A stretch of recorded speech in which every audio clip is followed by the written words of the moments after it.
Hello students, welcome to Insta Out's science class where we believe in democratizing education for all. Let's today begin a topic from science, that is light, where we are going to study various aspects and properties of light. Students, today let's discover something truly remarkable, the importance of light. Now, light isn't just about brightening up spaces. It's the very reason we can see and perceive the world around us. Let me explain how this works. It's fascinating. Light is made up of tiny particles called photons.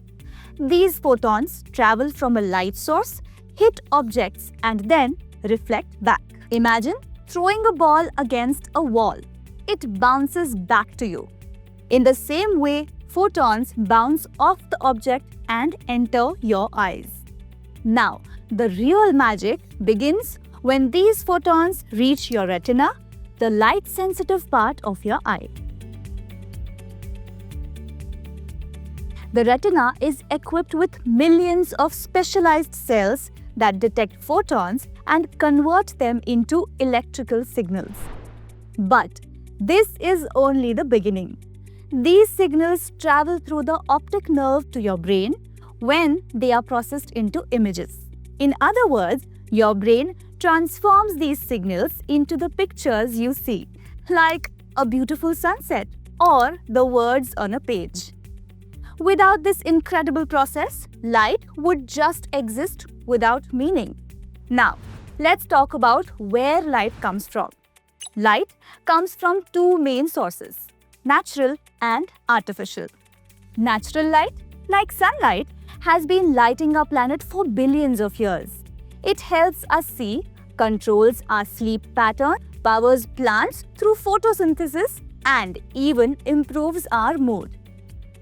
Whereas artificial light, made by humans, has changed our lives a lot.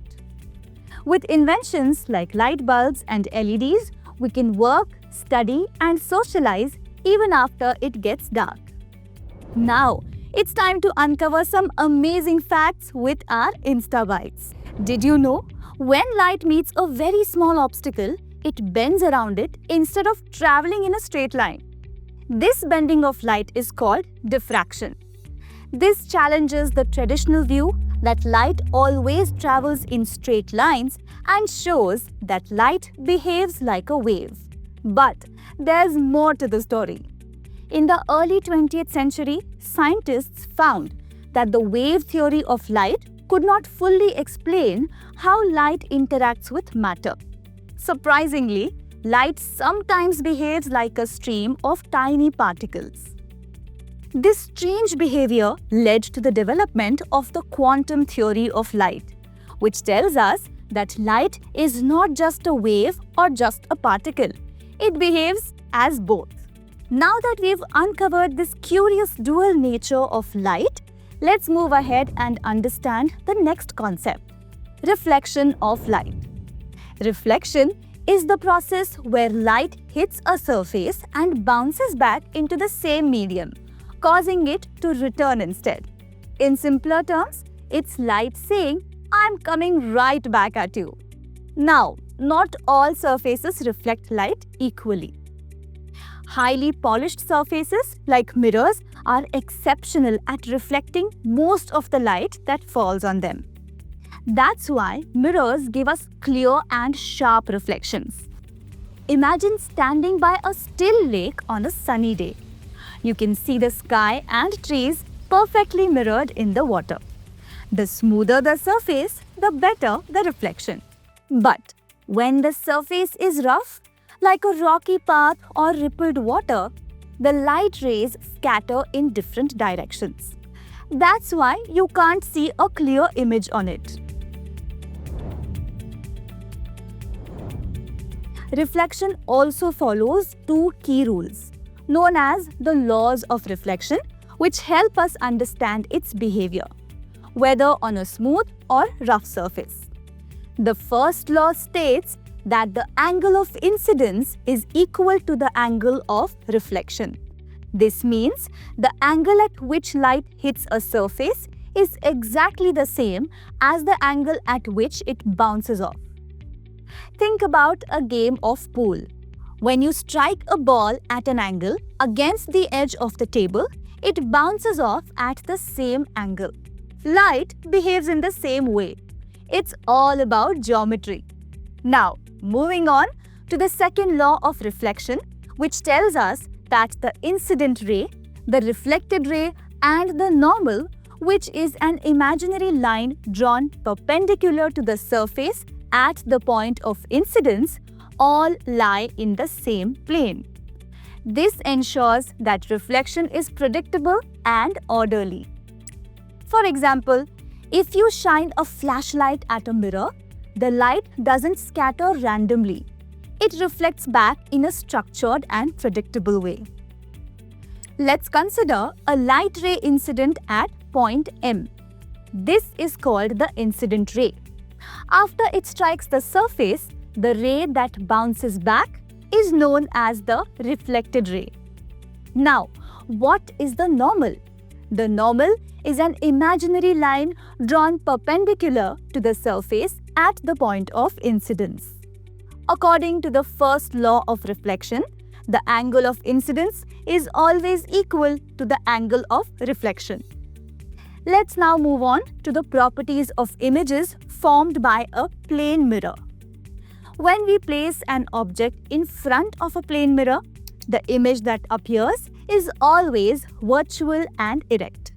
That means the image cannot be captured on a screen and it appears erect, just like the object. Another clear observation is that the image is the same size as the object. There is no magnification or reduction in a plane mirror. Also, the image distance behind the mirror is equal to the object distance in front of it. For instance, if someone is standing 2 feet in front of the mirror, their image will appear to be 2 feet behind the mirror. One more important property is that the image is laterally inverted. This phenomenon is called lateral inversion, where the left and the right sides appear reversed. So, if you raise your right hand, your mirror image seems to raise its left hand instead. This reversal occurs because the mirror reflects light in the same plane but flips the image sideways, creating the illusion of left and right being swapped. Now that we understand how plane mirrors behave, let's move on and introduce spherical mirrors. A spherical mirror is one that has a reflecting surface shaped like a part of a sphere. Imagine slicing a hollow sphere into several pieces. Each curved slice can act as a spherical mirror depending on which side is reflective. Unlike plane mirrors, spherical mirrors are curved, and this curvature allows them to reflect light in special ways, creating images that can be magnified, reduced, real, or virtual, depending on the position of the object. Spherical mirrors can be divided into 2 types based on their curvature: concave mirrors and convex mirrors. A concave mirror has a reflecting surface that curves inwards and converges light rays to a focal point. That is why it is known as converging mirror, producing real or virtual images, depending on the object's position. Let's understand how concave mirrors work. Concave mirror curves inwards. For example, when you hold a makeup mirror close to your face, it magnifies your reflection. In this case, the object is your face, which is within the pole and the focal point of the mirror, creating a virtual, erect, and magnified image. That's why it's so useful for applying makeup. Concave mirrors also play an important role in car headlights. Here, the light bulb is placed at the mirror's focal point and the reflected rays forms into a strong parallel beam of light that illuminates road ahead. Similarly, astronomers use concave mirrors in telescopes to gather and focus light from distant stars. In this situation, the mirror creates a real and inverted image, helping us to explore the universe. On the other hand, a convex mirror has a reflecting surface that curves outward and diverges light rays. That is why it is known as diverging mirror, always forming virtual, erect and diminished images. For instance, they are commonly used as rear-view mirrors in cars. These mirrors make objects appear diminished and erect while providing a wider field of view, which helps drivers stay safe on the roads. Another practical use of convex mirrors can be seen in stores and at blind turns, where they provide a wide view of the area. Although the images are always virtual, erect and diminished, they allow us to see a much bigger picture.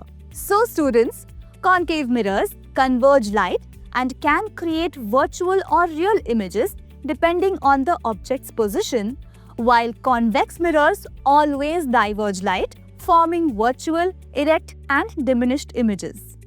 Each type of mirror has its unique and essential uses in everyday life.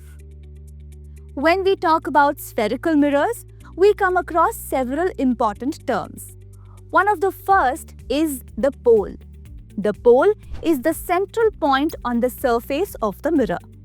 It represents the midpoint of the spherical section that forms the mirror and lies exactly on the principal axis, which is the straight line passing through the center of the sphere and the pole.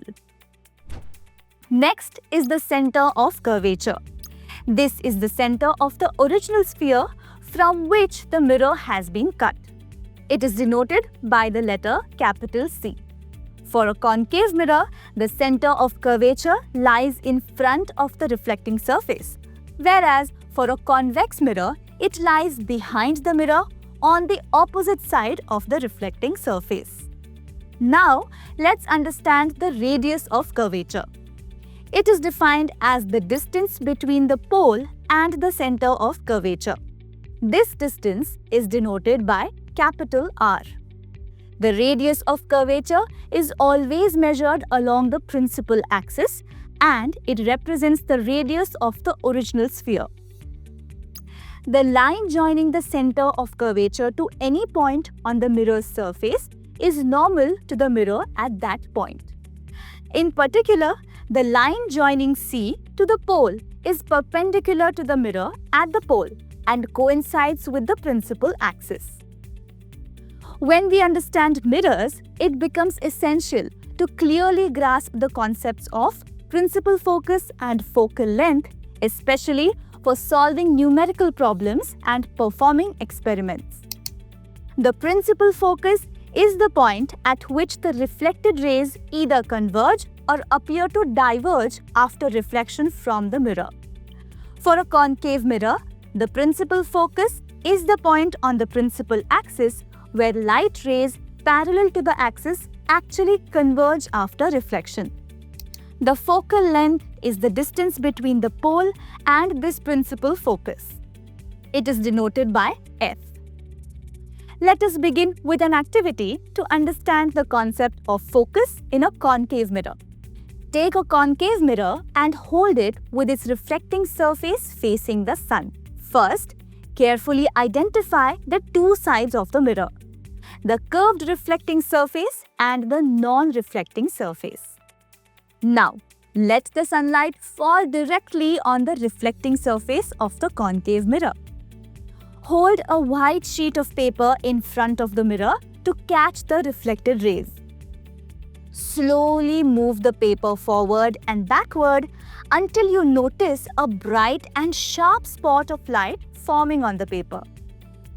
Now, what do you observe? As the parallel rays from the sun strike the concave mirror, they get reflected and converge to form a sharp point of light on the paper. This bright spot is actually the image of the sun formed by the mirror. This spot represents the principal focus of the concave mirror. The point at which the reflected rays converge is the focus, and the distance between the pole of the mirror and this point is called the focal length. Now, Hold both the mirror and the paper steady for a few minutes and observe the changes. The spot of light will start to heat the paper. This happens because the sunlight, being concentrated at a single point, produces a significant amount of heat energy. This demonstrates that the concave mirror focuses parallel rays at its principal focus, and that focused sunlight can even generate enough heat to burn the paper if left in place long enough. Let us now perform another activity to understand curved mirrors better, this time using a simple household object, that is a spoon.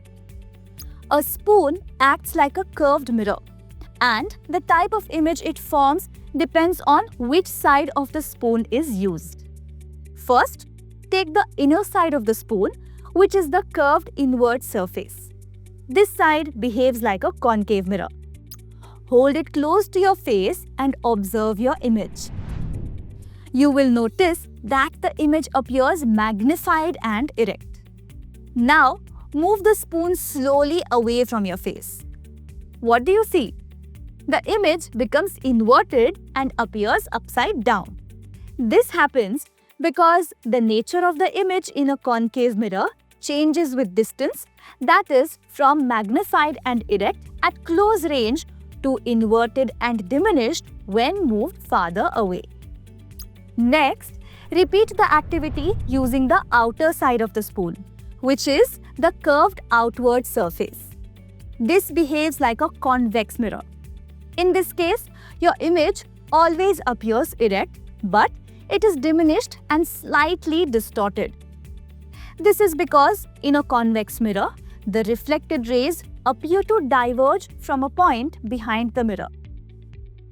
As a result, the image formed is virtual, erect, and smaller than the object. Through this activity, we understand how concave and convex surfaces of curved mirrors behave differently and how image characteristics depend on the curvature and object distance. Let's summarize what we've learned using InstaLights. We learned about the behavior of light and the different aspects related to it, such as reflection and the properties of images formed by plane mirror. We understood terms like principal focus, center of curvature, and radius of curvature, and saw how the reflection of light works through spherical mirrors, both concave and convex. Along with that, we performed activities to observe how different curved surfaces affect the image formed and how light behaves on reflection. This concludes the initial section on how light behaves. Keep watching our Insta Owls videos for upcoming topics. Thank you and goodbye.